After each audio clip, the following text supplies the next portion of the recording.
Okay. There are even more advantages, and I'll cover them in just a minute. But first, let me address that question that I know is nagging you in the back of your mind. You're saying to yourself right now, okay, this all sounds great. Everything you've said so far makes a lot of sense, and I'm interested. But hey, pal, what's the catch? We all know that anything that sounds too good to be true probably isn't. Hey, I hear you. Between Enron, Bernie Madoff, and the great stock market meltdowns of the 2000s, a healthy dose of cynicism, skepticism, or both is not only understandable, it's just plain smart.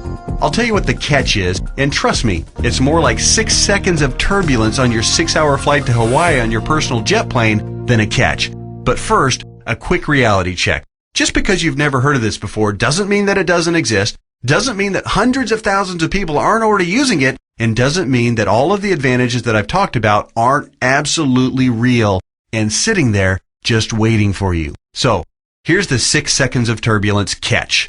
Per IRS rules, you have to fund the plan I'm telling you about with after-tax dollars. In other words, you can't deduct the amount you contribute off your current year's taxes like you can with a qualified plan. That means that if you were to contribute $6,000 this year in an IRA versus this retirement savings vehicle, you'd in reality pay an extra $2,000 in taxes this year, assuming a 33% tax bracket. If you're in a lower tax bracket, naturally, your tax savings would be less. That sounds like a drawback, right? Well, actually, no. To understand why funding with after-tax dollars instead of before-tax dollars like you would with a qualified plan is not a drawback, you just need to understand the alternatives.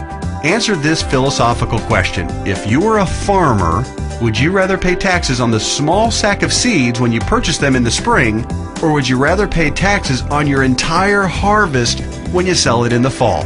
Well, do the math. If a farmer bought $1,000 worth of seeds and was taxed at 8%, he'd pay $80. But if the farmer planted those seeds and paid the same 8% of taxes on a $50,000 harvest, he'd pay $4,000 in taxes. 80 versus 4,000. That's a 50 times increase in taxes paid. The same rationale applies to your retirement savings. In fact, the amount of money you save on upfront taxes with a qualified plan, remember, you'd save $2,000 in taxes by making a $6,000 contribution into a qualified plan, okay? Will almost certainly be dwarfed by the taxes you pay at retirement, to the tune of about 10 times at least. Here's why. If your $6,000 grows to $100,000 over the course of the next 30 years, remember the magic of compound interest. This is very reasonable. You'll pay at least $33,000 in taxes on the harvest. We already talked about this earlier. That's $33,000 straight to the IRS right when you'll be needing it the most. Would you rather pay $2,000 in taxes right now or $33,000 at least in taxes later? It's as simple as seeds and harvest. I've said it once and I'll say it again. No wonder Uncle Sam loves qualified plans so much. It's his way of protecting his financial future. Okay.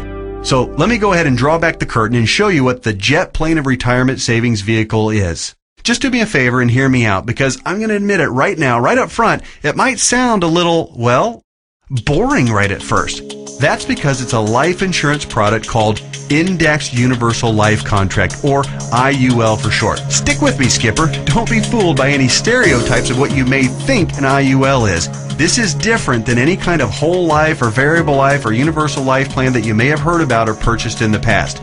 The fact is, IUL is a lot more about savings than it is about life insurance, although it does do a nice job of providing that too. Hopefully the tax advantages and principal protection advantages I've told you about are clear enough and big enough to keep you interested. But you also need to know that the IUL, when structured and funded properly, beats the pants off of any other kind of retirement savings plan in every comparison category that matters, including growth potential, risk avoidance, liquidity of funds, flexibility of contributions, flexibility of distributions, longevity of distributions, and fees. Everything. Listen, insurance companies, by law and by track record, are extraordinarily conservative. Yeah, I know that AIG tanked it, and you might be thinking that all insurance companies are going bust. Nothing could be farther from the truth. Life insurance companies that offer IULs, as a rule, have massive cash reserves. One company, as an example, had operating revenues in 2008, the worst year of the recession, of $14 billion.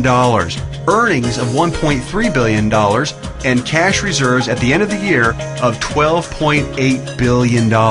There's a reason people think of life insurance companies as old, stodgy, conservative curmudgeons, because they are. Their stodgy curmudgeonness is also part of the reason you've never heard of an IUL before. Life insurance companies thrive with things like risk management, actuarial tables, and other boring life insurance stuff. But they don't know jack when it comes to communications. Go online right now and read their brochures. It's like reading hieroglyphics.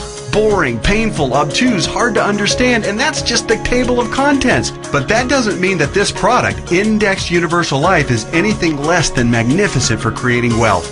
The IUL, Indexed Universal Life, gets its name because it's indexed to the S&P 500, which simply means that it mirrors the growth of the S&P 500, which, for your information, has returned over 9% per year on average for the last 27 years, even with all the crummy years in the 1980s, right after 9/11, and 2007 and 8. Remember that? But here's the best part, and what makes an IUL so darn attractive as a retirement savings vehicle.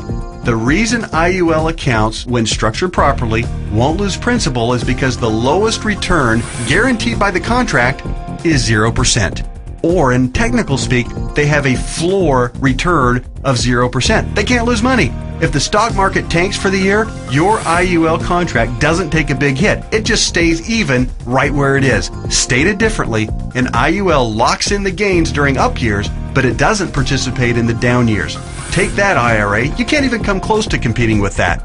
Everyone knows that portfolio losses are killers because you have to double up just to get back to even.